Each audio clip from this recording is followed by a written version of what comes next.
The lights are going out across America, folks, and it's not a metaphor. This is not some abstract debate on a cable news panel. This is real. This is the bill for Donald Trump's gangster fascism coming due, and it's being delivered directly to our doorsteps by our closest ally, our neighbor, the nation of Canada. Let me be crystal clear. Right from the top, Canada has just turned off the oil pipelines.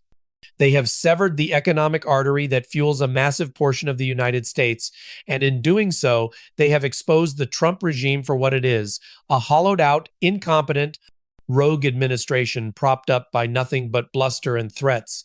And today, those threats finally met a wall of democratic steel. The bully finally got punched in the mouth, and the entire world is watching him stagger. This is an outrageous, unprecedented moment in North American history. This is the front line of resistance, and it's not happening in a protest line in Washington, D.C. It's happening at the border, where a sovereign, democratic nation has looked at the social fascist occupying the White House and said unequivocally, no more. No more bullying, no more gangster-style blackmail, no more treating allies like vassals in your corrupt, imaginary empire. The imperial ambitions of a failed real estate developer from Queens have just collided with the sovereign will of a proud nation, and the resulting explosion is plunging the Trump economy into a self-inflicted darkness. You need to understand how we got here. This didn't happen in a vacuum. This was the culmination of years of Trump's pathological contempt for democracy, for alliances, for anything that doesn't bend the knee to his deranged ego. For weeks, we've seen the reports, the unhinged 3 a.m. posts on his failing social media platform, the frothing rhetoric at his Nuremberg-style rallies. He was trying to blackmail Canada. He demanded they abandon their climate commitments made to the entire world, and threatened them with crippling, illegal tariffs if they didn't comply. He called their democratically elected prime minister a weak globalist puppet and threatened to upend a century of trade and friendship over his petty, narcissistic whims. This is not diplomacy. This is the behavior of a mob boss, a thug who thinks a threat is a substitute for statecraft. He thought Canada would just roll over. He thought they were weak. He fundamentally misunderstands the nature of a country that isn't a cult of personality. He thought he was dealing with Mike Pence or Lindsey Graham. He was mistaken. He was dealing with a sovereign nation that values its dignity and its democracy more than the temper tantrums of a would-be dictator next door. So Canada did the unthinkable. They did what the craven, complicit Republican Party has refused to do for 8 years. They stood up to him. They chose national honor over short-term economic comfort.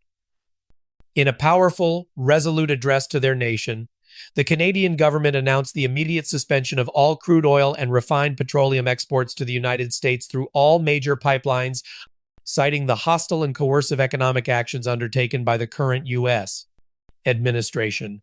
They called it a painful but necessary step to protect their national sovereignty from unprecedented and illegal blackmail. Think about that language. Hostile, coercive, illegal blackmail. This is our closest friend, our neighbor, our partner in NORAD, describing the President of the United States in terms that you would normally reserve for a rogue state or a terrorist organization. And they are not wrong. They are absolutely 100% correct. And what is the immediate result? Catastrophe. Absolute, predictable, unmitigated catastrophe for the American people caused by one man's ego. The markets are in a freefall. The Dow is hemorrhaging points as investors realize that the madman is truly at the wheel, driving the economy off a cliff. Gas prices? They're not just rising, they are exploding. We are seeing reports from across the Midwest and the Northeast of gas stations literally running out of fuel. Lines are forming that snake for miles, scenes we haven't witnessed since the 1,970 seconds. The American trucking industry, the lifeblood of our supply chain, is facing an existential crisis overnight. The cost of everything from the food on your table to the package delivered to your door is about to skyrocket. Not because of some complex global economic force, but because Donald Trump had a tantrum. He picked a fight he couldn't win. And now you, the American people, are paying the price. This is the Trump tax. This is the MAGA premium. This is the cost of surrendering your nation to a cult. And the response from the Trump White House? Predictable, pathetic, and utterly detached from reality. They are blaming the deep state. Trump himself posted a barely literate, all-caps screed, calling the move an act of war by a backstabbing neighbor filled with bizarre conspiracy theories and misspelled words. An act of war? An act of war? Let's be very clear. The only act of war here was Trump's economic war on our allies, his psychological war on the American people, and his relentless, treasonous war on democracy itself. This isn't a war. This is a consequence. This is the bill. Canada didn't start this fire. They simply refused to be consumed by the arsonist-in-chief. Think of it this way. For years, the Republican Party, the MAGA media machine, and every single one of his enablers have told us that Trump's Strongman Act, his America First isolationism, was a sign of strength. They praised his willingness to tear up treaties, to insult allies, to operate like a gangster on the world stage. They said it was making America respected again. Respected? Is this respect? Being cut off by your number one trading partner? Being described as a coercive blackmailer? Having the world watch as your economy grinds to a halt because your leader is a reckless, impulsive child? This isn't strength. This is the ultimate weakness. It is the flailing of a failed state, a banana republic with a spray tan. True strength lies in alliances, in diplomacy, in mutual respect, in the steady, patient work of building a better world. Trump knows nothing of this. He only knows destruction. He is a vandal, not a builder. And today, the entire nation is trapped in the house he set on fire. And where is the Republican Party in all of this? Where are the so-called patriots and constitutional conservatives? They are exactly where you'd expect them to be, hiding under their desks, or worse, rushing to the microphones to defend the madman and attack Canada. They are blaming the firefighter for the arson. They are demonstrating, yet again, that their loyalty is not to the United States of America, not to the American people, not to the Constitution, but to one man and his criminal enterprise. They are the complicit chorus in this opera of national decline. They will watch the country burn to protect their dear leader. Their silence is consent. Their excuses are treason. They own this. Every single Republican senator and congressperson who has enabled this rogue regime has their hands covered in the economic gasoline that is now fueling this inferno. The global reaction has been swift and telling. Europe is standing in solidarity with Canada. Emergency meetings are being convened at the G7 and NATO. A spokesperson for the European Commission released a statement praising Canada's principled stand in defense of international law and sovereign integrity. Do you understand what that means? The democratic world is lining up against the Trump administration. They are choosing a stable, democratic partner over a volatile, autocratic America under Trump. He hasn't just isolated us. He has turned the United States into a pariah state. He has made us the rogue regime. The world is building a coalition, not with us, but times against times our leader. This is the most profound and devastating diplomatic failure in modern American history. He promised to make America great again, and instead, he has made us alone. This is a moment for clarity. It is a moment to look at the chaos, the gas lines, the fear, the economic panic, and understand that this is the inevitable endpoint of the MAGA movement. This is what social fascism looks like in practice. It's not just about hateful rhetoric and stolen documents and paying off porn stars. It's about catastrophic incompetence. It's about a worldview so warped by narcissism and paranoia that it is incapable of functioning in a complex, interconnected world. Trump's entire ideology is based on a zero-sum game of dominance and submission. You are either the hammer or the nail. He tried to be the hammer with Canada, and he found out they were made of tungsten.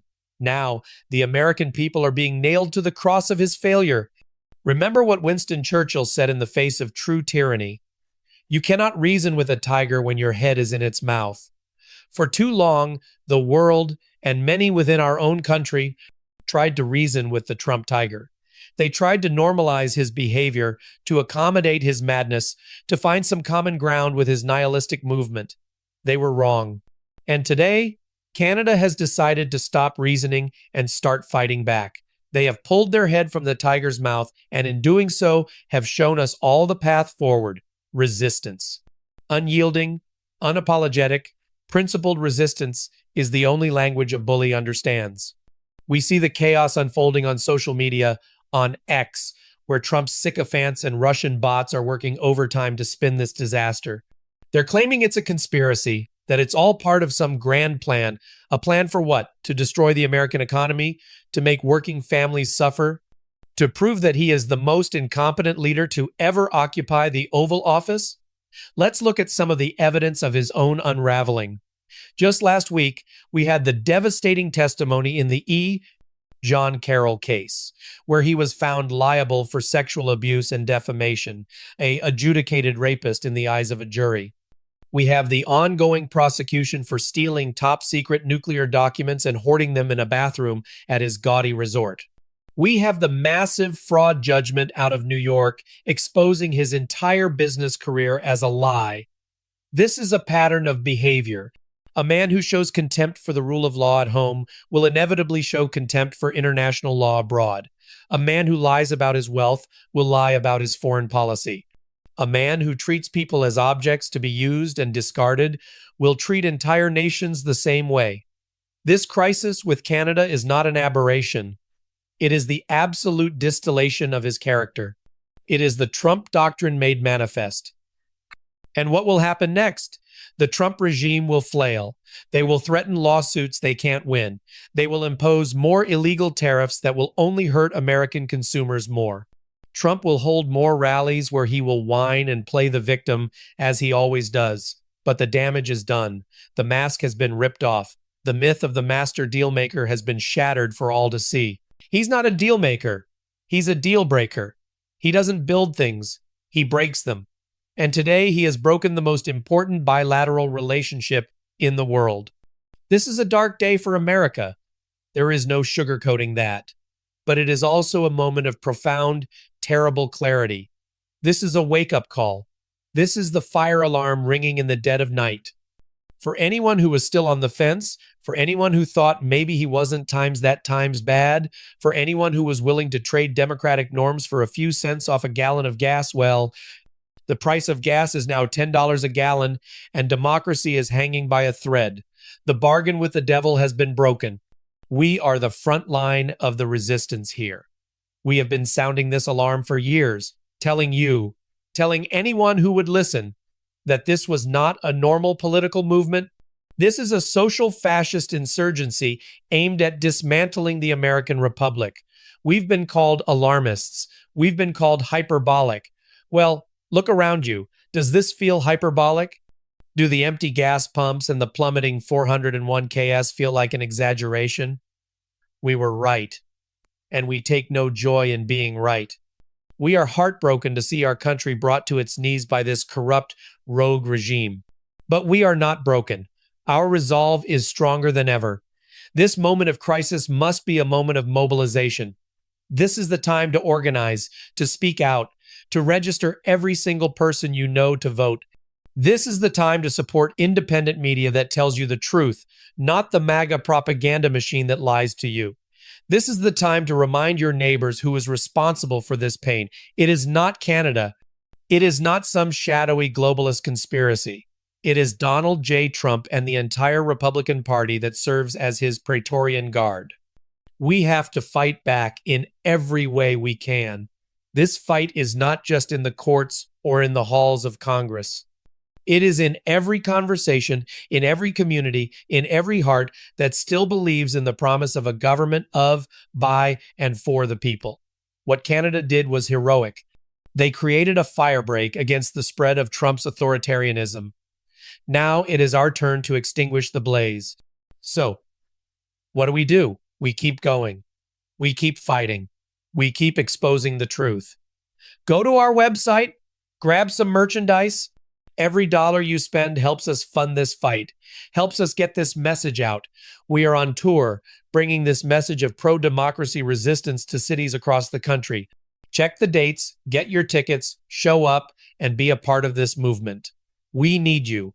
The country needs you. We are at an inflection point, a moment of maximum danger and maximum opportunity. The darkness descending on the Trump economy is a shadow of his own making, but it is also the darkness before the dawn. If we have the courage to fight for the light, we must be the light. We must be the hope. We must be the firewall that protects our democracy from these vandals. They want you to despair. They want you to give up. They want you to believe that the darkness is permanent. We are here to tell you that it is not. We will not be silenced. We will not be intimidated. And we will never, ever give up.